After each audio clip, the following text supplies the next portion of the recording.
الحمد لله والصلاة والسلام على أشرف الخلق سيدنا ونبينا ومولانا محمد المصطفى صلى الله عليه وعلى آله وأصحابه الكمل. السلام عليكم ورحمة الله تعالى وبركاته. mbokk jullit yi ñëwati nañu yëkkati ay kàddu jëmale ko ci sunu sangu mbindeef yi, sangu mboolem lu yàlla bind. kooku mooy kan? sayyiduna muhammad sallallahu alayhi wa sallam. tey dama indi benn analyse maanaam bu ma indil mbokk yi lu jëm si ñu ñuy woowee plus communément ñun Sénégal pas wahab mais ibaadu lii mooy lafzul am bi, maanaam terme général bi mooy ibaadu, mais lafzul xaas bi mooy wahabiya. Pourquoi ma ni mooy wahabiya? C'est-à-dire qu'en fait terme général bi mooy ibaadu parce que loolu la ñuy xamee ibaadu rahman, mais terme particulier bi mooy wahabiya. Pourquoi? Parce que ibaadu mu ngi jugee li ñu woowe ibaadu, pas ibaadu rahman, non. Ibaadu rahman alquran la, loolu ñëpp ibaadu, c'est-à-dire que képp ku dugg si qualité yooyu noonu li yàlla décrire ñooñu nekk nga ibaadu rahman. ku fa duggul lu sa sikkim gudd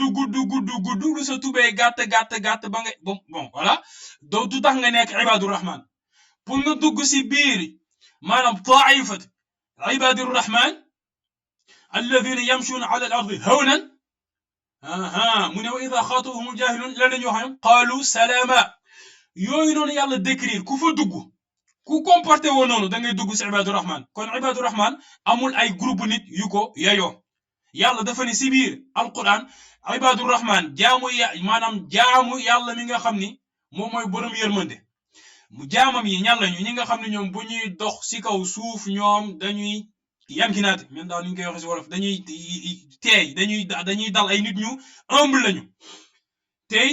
nit ku réer bu leen di sonal ak wax ju bëri dañ koy naan sawaay na jàmm nekk si yow.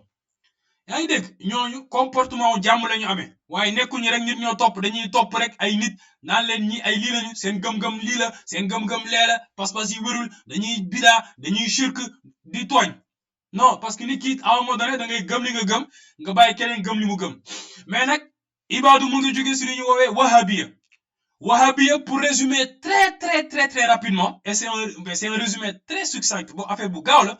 benn waay la bu tudd Muhammad ibn Abdul Wahhab bu voyagé woon un peu en Iran dans sa jeunesse, mu tombeek anglais yi jamono jooju noonu ñu ngi bëggoon infiltrer monde islamique bi, parce que am na tamit beneen affaire bu ñu doon toppatoo si ginnaaw, te dañ ko soxloon infiltrer pour dammati ko de l'intérieur, parce que instant boobu empire ottoman bi la gars yi bëggoon damm, te il fallait que ñu am loo xam ni moom moo koy def face. yaa ngi comprendre? léegi nag dañu envoyé ay espions dans le monde de l'islam, ñu dem daw xool naka dem étudier terrain bi, xool yan proposition lañ mën def pour essayer de bouffer le monde de l'islam de l'intérieur, essayer de le détruire de l'intérieur. bi loolu amee, parmi ces espions mu am kenn ku si tudd Mr Hamfar boobu bi mu demee Iran, Bagdad, Basra, dem wëndeelu foofu, mu daje ku ñu woowe Muhammad ibn Abdul Wahhab. mu dajeeg moom mu seetlu ni que benn boy bu réew la. li may wax nii du sama wax, moom moo koy nettali si livre bu mu bind. xam naa di livre boobu dinañ si def vidéo incha allah. mu ne daal benn boy bu tàng xol la, bu réew, xam nga. gis na ko daal mu xool mu jege ko, gis na ni que kii daal ni mu yore benn genre esprit de xam nga nekk benn genre xam nga libertin yooyu mu gis ne daal kii su ma ko toppee war naa mën a am dara si liggéey bi mu bëgg. noonu la àndee ak Muhammad ibn Abdul Wahhab boobu di ko manipuler ba di ko njaalooloo, di ko naaloo sàngara. encore une fois du sama wax. kon c'est-à-dire que ñi ngeen gis Sénégal yëpp ibaadu yëpp seen sëriñ bu mag a mag maanaam kii fondé wahabiya mooy diine boo xam ne reewande la ak weddi. loolu mooy wahabiya. ibaadu réew ak weddi mu ngi jóge si Muhammad ibn Abdul Wahhab, parce que moom dafa reewoon te ba pare mën a weddi.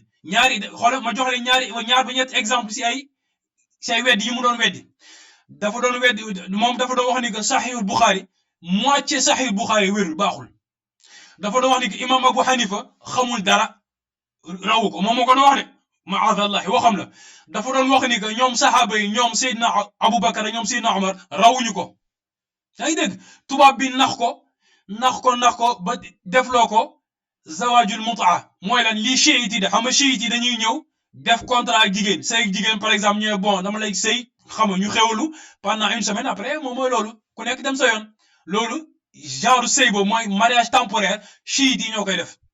loolu si biir sunna amul Muhammad ibn Abdul Wahhab boobu tubaab boobu nax ko dóor koy aaye wax ko kërti xam nga ne ko zawaju mutaa xam nga ni am mu nañ ko def zawaju xam nga mariage xam nga temporaire mu jéem a xam nga bañ lu après dugg si tubaab bi dem wutal ko benn xale tubaab boo xam ne moom tamit espion la woon mu fexe yóbbu ko foofu dugal ko si xale boobu mu dem xewlu si xale bi di nettali ñoom ñaar nu mu demee maar détail mu fexe ba naan loo ko sàngara gëmloo ko ne ko ñoom Seydina Omar dañ doon mixé affaire bi xam nga ñoom Seydina Muawiya dugg na fii xam nga génn na fii tubaab bi daal demee ba comprendre ni que waa ji bakkanam lay topp tubaab bi ñëw ne ko dama la gént ma géntal la kay nga ñëw si xam nga si yonent bi sallallahu alayhi wa sallam yonent bi ñëw saxaaba yi ñëpp ñëw nga ñëw mu saxaaba yi ñëw faalewu leen yow nga ñëw mu jug xëcc la ne foon la ne yow yaay sama xalifa dugg na fii génn fii mu am xam say Muhammad ibn Abdul Wahhab kontaan tubaab bi nekk mu di tubaab bi mu ne ko lii laa gént tubaab bi ne te tubaab bi mooy wax de tubaab bi ne dama inventé gént bi loolu yëpp rek pour gëmloo ma ne ko daal yonent bi nee na yow su ma dox maanaam xalifaam xam nga yow yaayu nekk xalifaam ak yooyu mu te tubaab bi waxul loolu nag affaire bi gën a xumb waa ji gën a rëb gën a jàpp si li mu nekkoon tubaab bi gëmloo ne ko yow daal xam nga diine ji su amee benn ki ko war a beesalaat yow la noonu la ko tubaab bi jaaree ba Muhammad ibn Abdul Wahhab commencé tërërëri jóg ku wax mu weddi ku ne nii mu ne non ku ne nii mu ne da ngay bidaa da ngay bokkaale foog nga topp ko soo ko toppul moom si li mu nekk moom mu fekk la si li nga nekk mu ray la te kat affaire bu garaaw Muhammad ibn Abdul Wahhab mi affaire bu garaaw papi boppam Abdul Wahhab papam si boppam Abdul Wahhab papa mu ngi tudd Abdul Wahhab ibn Suleyman boo leen demee si téere bu tudd as-Suhbul Waabila téere boobu dafay jàngale ay nit yu bokk si ngiru imam Ahmad ibn Hanbal xam nga kon pap Muhammad ibn Abdul Wahhab si ngiru imam Ahmad ibn Hanbal la bokkoon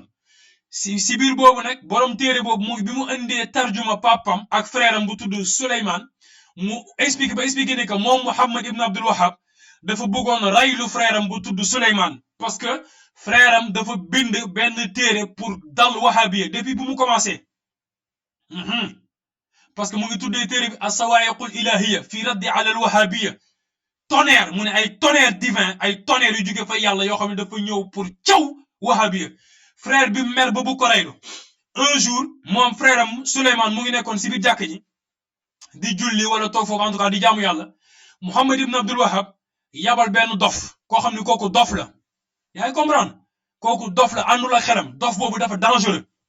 frère bi Muhammad ibn Abdul Wahhab mu yabal frère am na dem fekki frère am Souleymane si biir jàkk ji pour rey ko mais frère bi puisque jaamukatu yàlla la woon dafa amoon pas-pas bu wér am diine bu wér gëm ni que nitu yàlla am na foofu mu toog di jaamu yàlla yàlla moo ko dimbali xam nga yàlla mooy aar ay nitam ala inna awliya allahi la xawfun alayhim wala hum yaxzanuun waa ji dugg si jàkk ji rek mel ni yàlla daf ko ni jàkk téye ko deful frère bi dara mënulul frère bi dara ngay comprendre te moom léegi ma ñëwaat si papam boppam papa Muhammad ibn Abdul Wahhab li ma la wax nii si téere la nekk papa boppam daf ko xool am firasa xam nga yeneen bi waxoon ittaqu firasatal mu'min fa innahu yanzuru bi nuurillahi yeneen bi dafa yoon moytu leen gis-gisu xolu jullit ndax moom leeru yàlla lay xoolee moom papam daf ko xool mel ni daal yàlla da ko xamal ni mu ne du ma ne kii bu màggee dina andi musiba bu rëy si diine ji papa boppam moo wax lii du invention si téere la nekk bon bii loolu amee loolu moo topp ñëw nag ba roogalaat bii Sénégal ñu woowee ko wahabiya wala ibaadu léegi ibaadu yi nag ñoom dañoo am un sérieux problème ak yonent bi sallallahu alayhi wa sallam ba bañ nañ ko bëgguñu lépp luy màggal yonent bi ibaadu doo mus a dégg ibaadu mu wax la leen loo xam ne day yokk sa cofeel si yonent bi doo dégg ibaadu bu lay waxal ba duufal yonent bi ngandal ko c'est vrai mënuñu duufal yonent bi yàllaa ko duufal wa innaka la ala xuluqin azim jeex na yonent bi dafa toog si kaw jikko bu rafet moom du koy mbubbale moom jikko bu rafet si service am la nekk moom yonent bi sallallahu alayhi wa sallam kon tàgg jeex na waaye yow en tant que nit xam nga wa man yu'azzim sha'air allahi bërëb yi ñuy yégee yàlla nee na képp ku koy màggal loolu lan la si ngëm yàlla la bokk si ragal yàlla la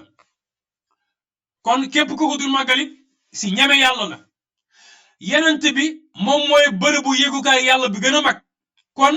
nit ki jullit li gën a fort li war a gën a fort si sa xol bi mooy yenent bi ndaxte moom moo waxal boppam laa yuminu ahadukum hatta akuna ahabba ilayhi min walidihi wa waladihi wannaasi ajmaina yenent bi nee na kenn si yéen du ngëm gu mat sëkk ay al imaanul kaamil tànk man yenent bi gënuma sopp si mboolem mbindeef yi ay wayjuram ay doomam alalam lépp ñëpp kooku nag danga ko war a màggal te bokk na loo koy màggalee lafdu baatu as-sayyidu mais fii ñu commencé ñu déglu léegi benn xalif général des ibaadu ibnu Uthaymin dañ ko laaj lii. وصلتنا من المستمع الذي رمز لاسمه بألف حاء الأردن يقول في رسالته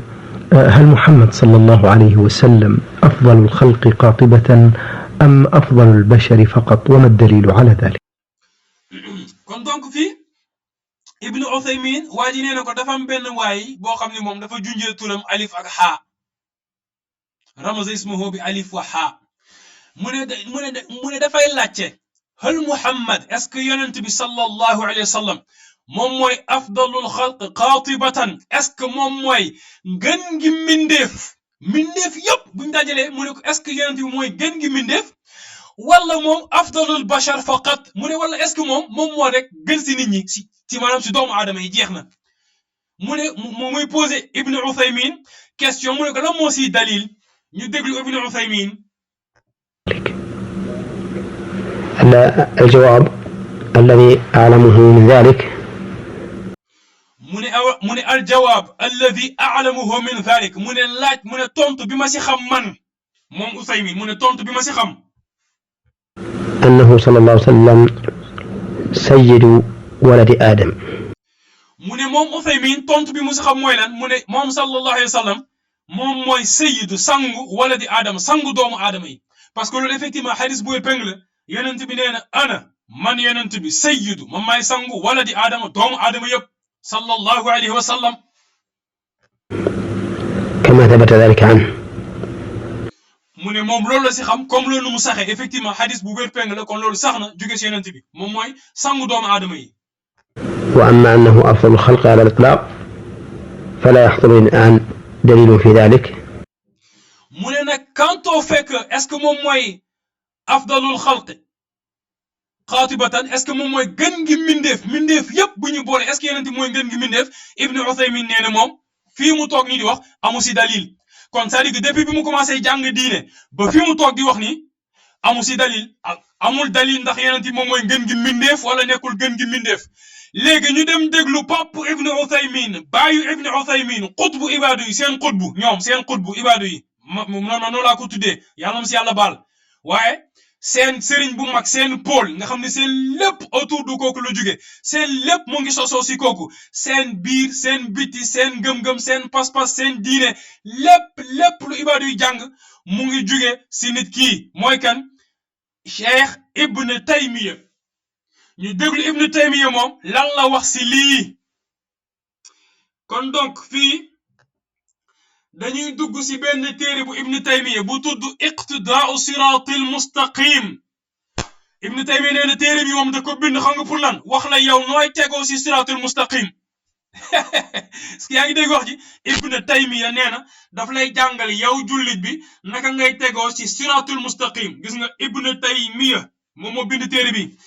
léegi dañuy dem si page 362 si page bi Ibn Taymiya mu ngi wax bon bi muy wax ba egg fii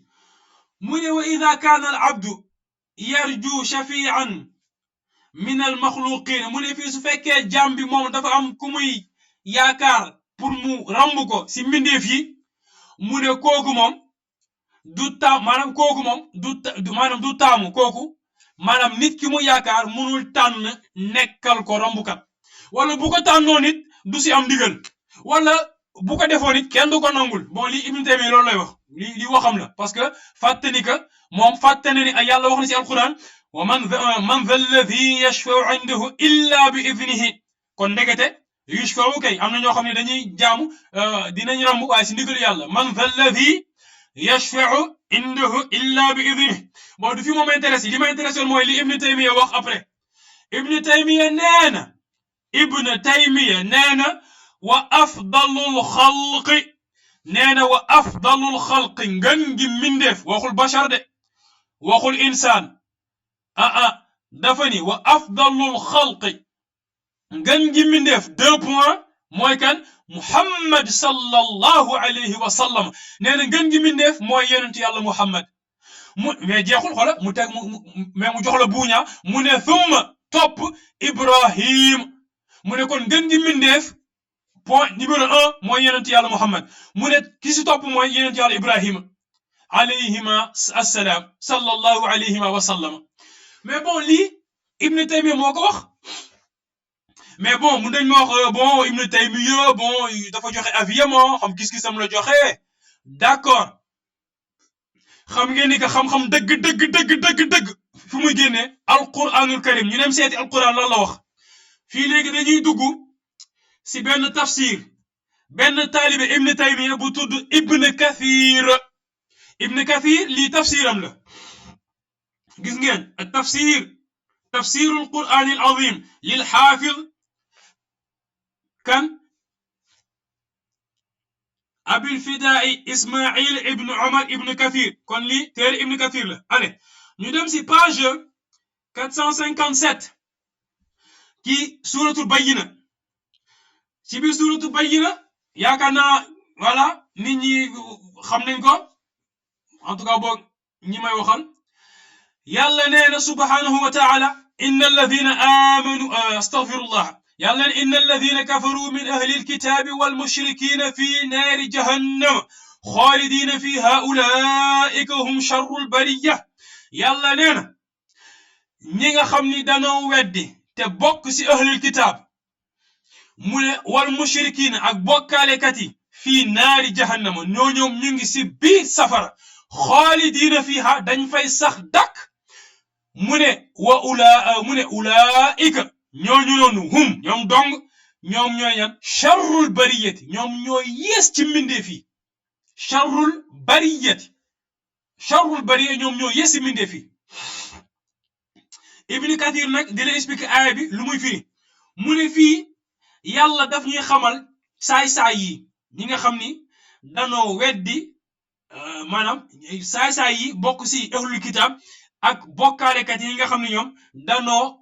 weddi téere yàlla yi danoo bañ a topp yonent yi yàlla yónni mu ne annahum yawmal qiyaamati mu ne ñooñu noom bés yawmal qiyaam fii naari jahannama xaalidiina fiiha mu ne bés yawmal qiyaam ñu ngi biir safara fa la ñuy sax mu ne ay maakithiina mu ne ulaa'ika hum sharrul bariya mu ne ñooñu sharrul bariya mooy lan Ibn Kathir mooy wax mu ne ay sharrul xaliqati allati bara'aha Allah wa dara'aha mu ne ñooñu ñoo yees ci mbindeef waxu si nit ñi de ñoo yees ci mbindeef yi yàlla sàkk bon léegi ñu jàll si aay bi stop foofu moom intéressé mu ne thumma mu ne topp après loolu axbara taala mu ne yàlla dafa informé daf ñu xamal an xaalil abraari mu waxañu nag nit ñu baax ñi ñooy ñan parce que bu ñu yàlla waxee nit ñu bon ñi dañuy wax ñu baax ñi yàlla mu ne alladina amanu parce que yàlla waxaat ci aay bi kat déggal inna alladina amanu wa amilu salihati ulaika hum xayrul bariya yàlla nee na ñi nga xam ne dañoo gëm di jëf lu baax ñoo ñooy gën ñi mindeef Ibn Kathir mu ne waxamal fii mu ne alladina amanu ñi nga xam ne dañoo gëm bu ma tëkk ci seen xol wa amilu salihaati ñe dañu jëfe ak seeni cër mu ne bi annahum xayrul bariya mu ne ñoo ñooy ngën ji bariya ñoo ñoo gën si bariya mooy kon xaliqa mindeef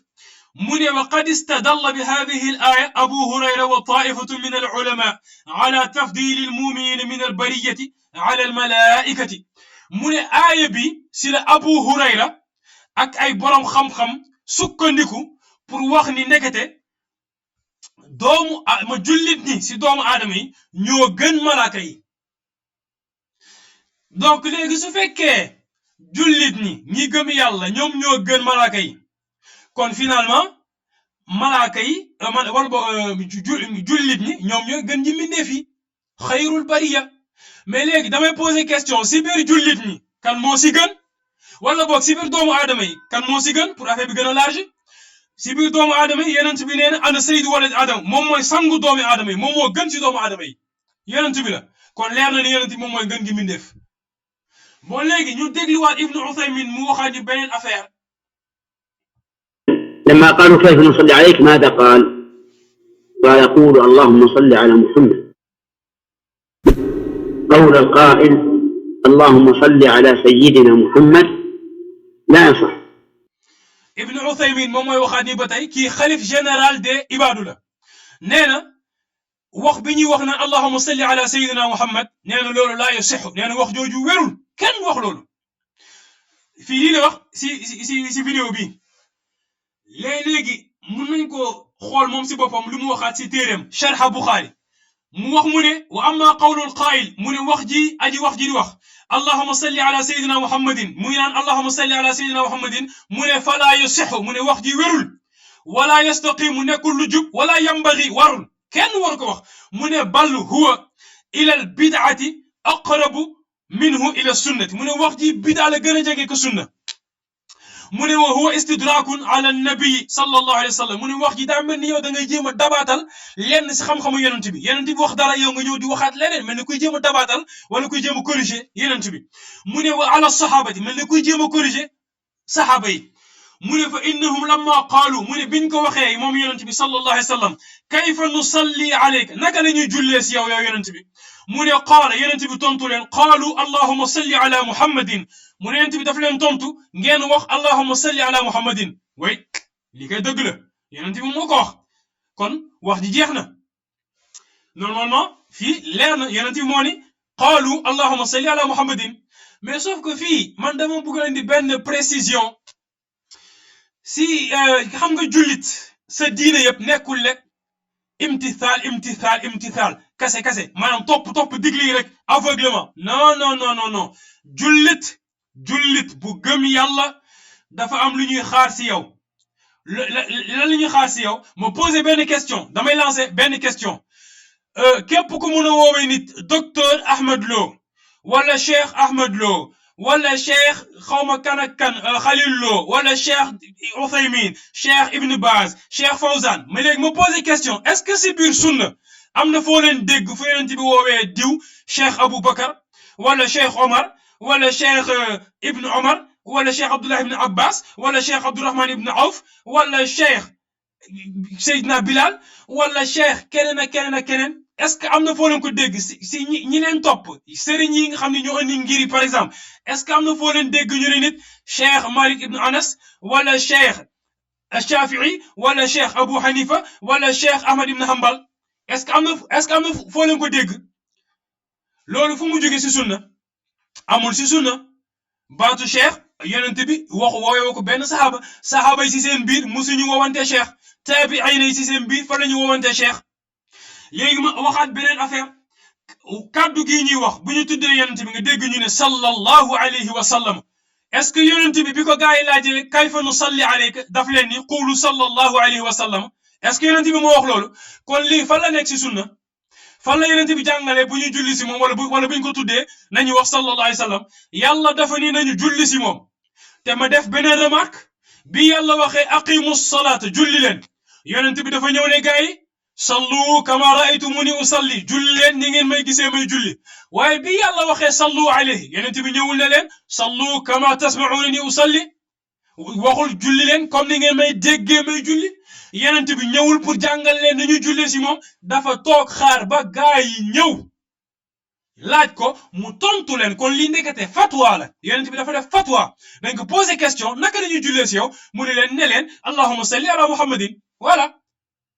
gis nga kon nekk yonent bi dafa leen jox mu ne leen jullee leen nii wax leen lii mais waxu leen sallu alayya bi hadihi sighati faqat waxu leen jullee leen si man nii dong jeex na loolu amul si hadis bi tënk amul si hadis bi tënk yonent bi tënkul daf leen rek wax leen lii waxu leen wala taqulu illa hada waxu leen bu leen wax lu dul lii waxul loolu dafa ni rek wax leen lii mais léegi ma posé question sallallahu alayhi wa sallam bi ñuy wax te bu ma kenn wax ni sallallahu alayhi wa sallam du pour jaamu yàlla parce que xam nga ibaadu yi dañoo muus dañoo benn affaire dañuy naan non lii du pour jaamu yàlla alors que julli si yonent pour jaamu yàlla la sallallahu alayhi wa sallam moom lan la jaamu yàlla wala du jaamu yàlla buñ tuddee yonent bi nga ni sallallahu alayhi wa sallam wala booy tudd yonent bi nga ni qaala nabi sallallahu alayhi wa sallam loolu jaamu yàlla wala du jaamu yàlla parce que tant que yaa ngi julli si yonent bi yaa ngi jëfe ndigalu yàlla alquran kon jaamu yàlla la kon bu ma kenn wax ni que sallallahu alayhi wa sallam bi ñuy wax en dehors de julli si yonent bi du jaamu yàlla la jaamu yàlla lañ ci namm parce que yàllaa ko digle mais léegi ma laajte jumla bi sallallahu alayhi wa sallam fan la ñëw si sunna fan la ko yonent bi jàngale amul fenn d'accord kon lii aqrabu mina lan ilal bid'ati yaa ngi dégg mina sunnati bu ñu toppee logique Ibn Uthaymin léegi man dama bëgg a jàngale benn affaire wala leeral benn affaire dafa am lu ñuy woowee al adab mooy lan teggin dafa am lu ñuy woowee al imtithal mooy lan nga conformé wu nga topp liñ la wax gis nga li la yonent bi wax allahumma salli ala muhammadin loolu d'accord da ngay def imtithal parce que yonent bi dañ ko laaj naka la ñuy def mu ne nii kon loolu boo ko toppee yaa ngi def imtithal waaye nit ki foog nga xam ne que sa diine dafa am lu ñuy woowee tamit adab parce que ki ngay woowee yaa cheikh Khalil Lo yaa cheikh Ibn Uthaymin yaa cheikh Salih Fawzan yaa cheikh Albani mais loolu teggin nga ko jox ba moo tax nga koy woowee cheikh lu tax doo ko woowee Uthaymin lu tax doo wax Ahmed Lo na nga def lu tax doo woowee Ahmed Lo lu tax doo woowee Khalil Lo lu tax doo Uthaymin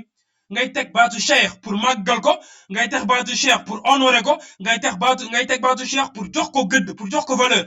mais léegi ma laaj leen benn question entre nit ñi ngeen di tuddee cheikh wala nga ko fadilati cheikh entre ñooñu ngeen di woowe fadilati cheikh ak yonent bi kan moo gën a yeyoo màggal mais léegi màggal yonent bi fan la gën a yeyoo bu génnee si jaamu yàlla booy màggal yonent bi ba nga ñëw si jaamu yàlla est-ce que da nga koy gën a màggal wala da ngay wàññi màggal gi booy joxe yonent bi xorma ba nga dugg si jaamu yàlla est-ce que da nga koy gën a jox xorma wala da nga koy wàññi adab bi ñuy wax est-ce que booy joxe yonent bi teggin ba dugg si jaamu yàlla da nga koy gën a jox teggin wala da ngay wàññi teggin bi bal da ngay yokk teggin bi kon booy wax yonent bi boo koy tudd bul jóg naan Muhammad qaala Muhammad da ngay wax qaala rasulullahi sayyiduna Muhammad booy julli si moom mais màggal ko dollil sa xol cofeel nga tudd sayyiduna Muhammadin da lay yokk cofeel wallahi du la wàññi dara yàlla dina la si gën a bëggee